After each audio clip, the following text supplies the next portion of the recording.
Bonjour à tous, très content de vous retrouver aujourd'hui pour parler encore une fois de Captain America Brave New World. Cette fois, on va en parler dans un angle assez particulier, qui est que, on le sait pertinemment depuis un moment, il y a eu pas mal de changements au cours de la production de ce film. On sait qu'il y a eu des reshoots, alors on nous dit qu'il y a eu qu'une phase de reshoot, mais bon, si c'est plus de 20 jours de reshoot, c'est beaucoup plus que ce qu'il y a habituellement sur ce genre de production. On a des confirmations sur des choses, des acteurs qui ont disparu du film, des points d'intrigue, des scènes entières qui ont disparu.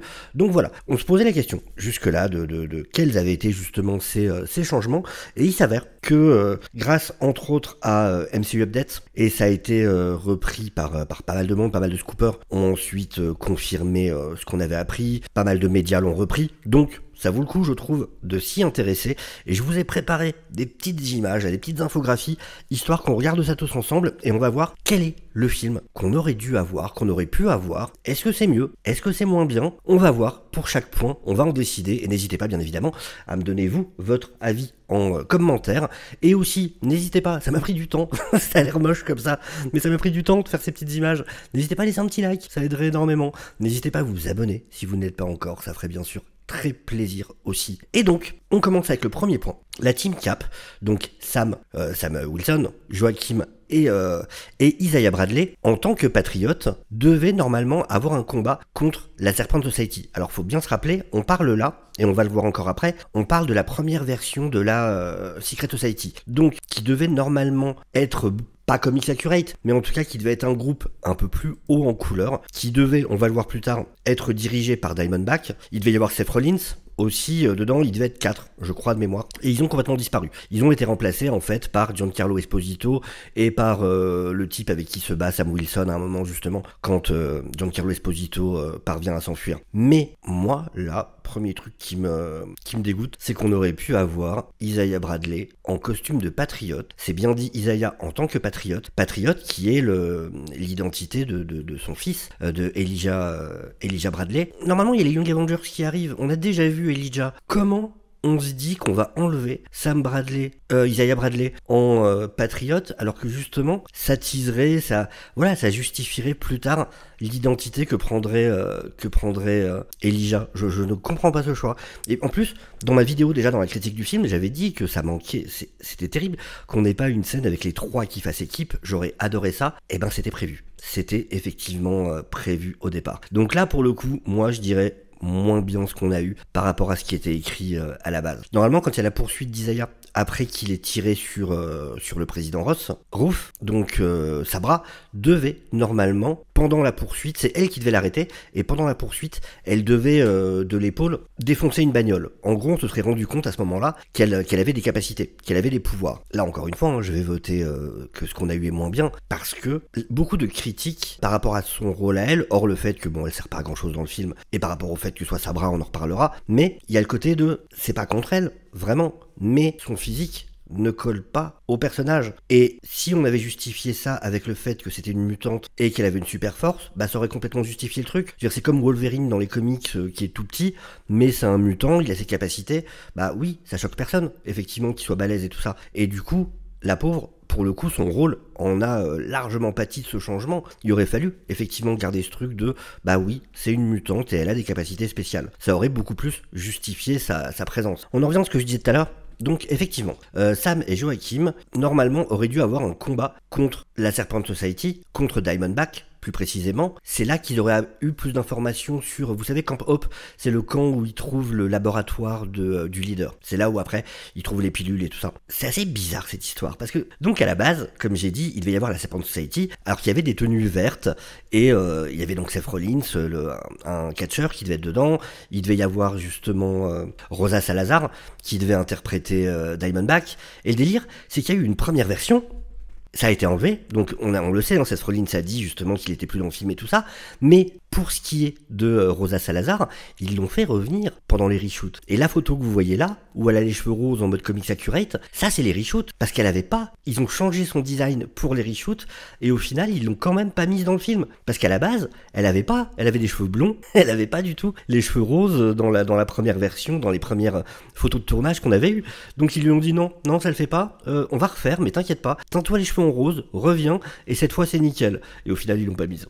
Donc c'est assez bizarre. Bon, là je sais pas si c'est moins bien ou mieux ce qu'on a eu, c'est bon, on peut pas vraiment dire pour le coup. Évidemment, il y a le fait du design du leader, hein, où on avait vu différentes images, voilà, entre autres celle-là, la pop, où on voit le design. Alors, je peux pas dire qu'il est plus comic accurate, parce que pour le coup, les deux designs existent. Le design qu'on a dans le film est un design qui existe aussi dans les comics. Mais on voit en tout cas qu'il y a eu de gros changements par rapport à son apparence, si on compare avec ce qu'on a eu dans le film. Bon, ça c'est au goût de chacun. Perso, j'aurais préféré cette version-là qu'on voit à l'écran. Maintenant, j'imagine qu'il y en a d'autres qui préfèrent la version du film. Pourquoi pas. Après que Ruth ait découvert donc le lavage de cerveau, elle parle à Sam, alors on la voit parler à Sam dans le film, comme vous voyez sur l'image, mais elle lui parle de ses origines, et du moment où elle a appris qu'elle avait des pouvoirs. Et il semblerait qu'elle aurait appris ça assez jeune, qu'elle avait des pouvoirs. Et donc elle va visiter Isaiah pour lui dire qu'elle sait qu'il est innocent. Alors dans le film, elle le sous-entend, elle est plus en mode « oui, j'ai des doutes », mais normalement non, elle lui aurait dit « ouais mec, je sais que c'est pas toi, que t'es innocent, je suis aussi de ton côté. » Ce qu'on n'a pas eu. Là pour le coup, je trouve ça vraiment dommage. Qu'on n'ait pas eu, enfin, c'est un peu complexe. Le problème, c'est déjà dans le choix d'avoir mis Sabra. Dans les comics, faut bien se rappeler que l'apparition à la limite dont on se rappelle le plus de Sabra, c'est quand même une histoire dans laquelle elle se fait remonter les bretelles par Hulk. Alors en plus c'est un Hulk à l'époque qui a le QI d'un enfant, qui en gros lui dit mais vous êtes tous des monstres là, à vous battre juste à cause de livres, et parce que chacun veut s'approprier une terre, et du coup il y a des gens qui meurent, des enfants qui meurent, et donc Hulk la juge très fort, et il se barre, et Sabra qui se rend compte, ah ouais tiens, il y a un enfant mort. Ah mais en fait c'est un être humain. Ah, oh, ok. Et c'est ce que dit le texte, hein. C'est oui, il a fallu un monstre pour lui faire se rendre compte que cet enfant en fait était lui aussi humain, quoi. Du coup, ouais, je sais pas, c'est assez bizarre de choisir de la mettre elle en avant effectivement dans ce film. Au-delà de ce que pense chacun, hein, mais juste quand on sait que le MCU veut quand même essayer d'être assez lisse, je sais pas ce qui leur est passé par la tête à ce moment-là, quand. On a appris aussi que dans la scène du couloir, donc justement à Camp Hope, quand ils ont trouvé le laboratoire du leader et qu'ils ont récupéré les pilules, logiquement, la scène du couloir, il y a plusieurs combats après contre des soldats qui se sont fait laver le cerveau, et normalement, dans cette scène que vous voyez là, ils auraient dû se battre ensemble. Dans le film, on a juste Sabra, donc on a Sam et Joachim qui se battent contre des soldats, et ensuite quand ils arrivent dans le couloir, il y a un autre groupe de soldats, Sabra qui arrive, et c'est elle, en quelques secondes, qui leur fait leur affaire. Normalement, ça aurait dû être un combat des trois, ensemble contre ces soldats. Ça aurait pu être plus intéressant en termes de chorégraphie, du coup, voilà, ça change pas grand chose, mais effectivement, pourquoi pas. Ça c'est intéressant. Normalement, dans cette première version, Sam ne devait pas récupérer de pilules. Alors déjà, le principe de ces pilules est complètement débile. Normalement, enfin, j'aurais compris si on m'avait dit pour soigner Ross, le leader l'a soumis à des radiations. Et d'ailleurs, on voit dans son laboratoire qu'il y a un espèce de lit, pas un lit d'hôpital, mais vous savez, un truc où on peut s'allonger, et puis normalement on attache les mains et compagnie pour des expériences. Parce qu'on parle de radiation, enfin des radiations dans des pilules, c'est un peu chelou comme concept quand même. Tiens, je t'ai donné des pilules de radiation. S'il y a des radiations dans les pilules, tous les gens qui se tiennent autour de Ross quand il a sa boîte de pilules sont infectés aussi, sont touchés aussi en fait. Enfin, je sais pas s'ils ont bien compris ce que c'était des radiations, en fait.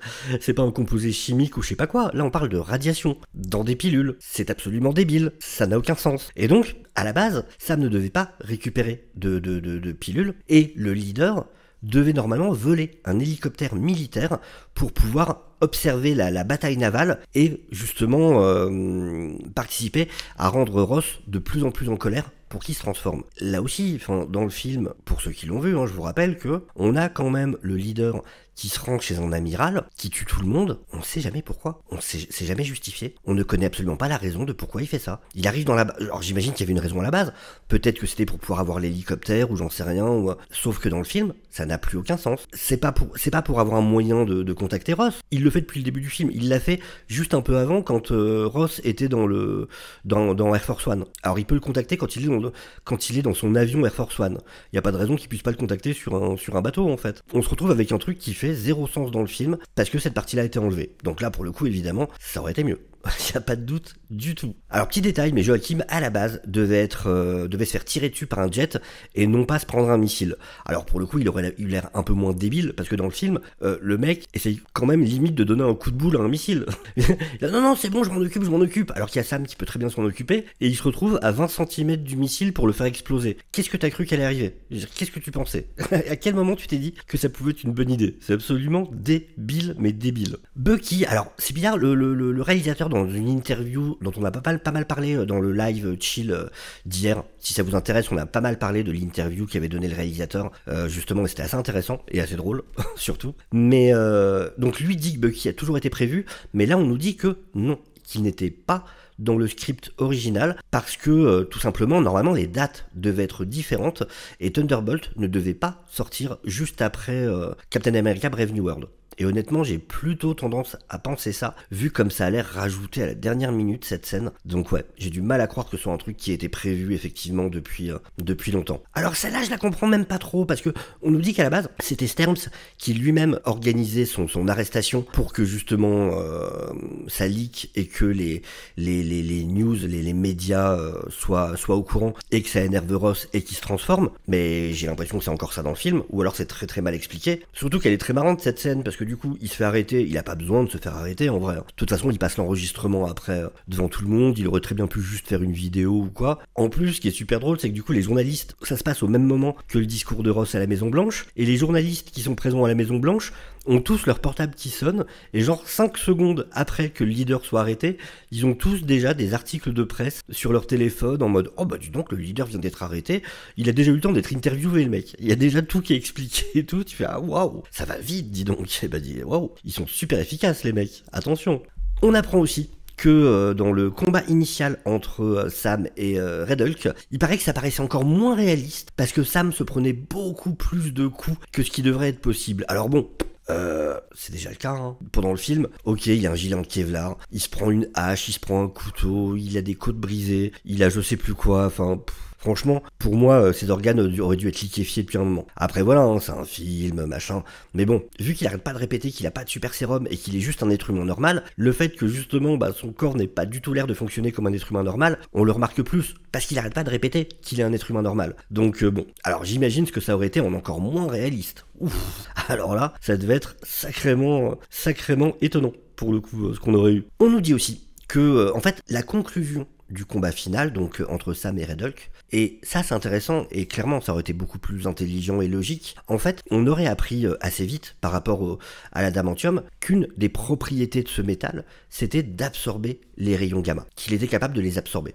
Et donc, ça aurait quand même donné un but, une importance, ce fameux échantillon d'adamantium qui est récupéré justement au départ par Sam, qui est le but de la mission sur laquelle le film commence, et qui au final ne sert à rien dans le film. D'autant plus, c'est vraiment stupide dans le film, parce que en gros, ils servent de ça pour expliquer les tensions entre le Japon et les États-Unis. Le mec du Japon était en mode ouais, on fait l'accord avec les États-Unis et tout. Il y a ce truc qui est volé.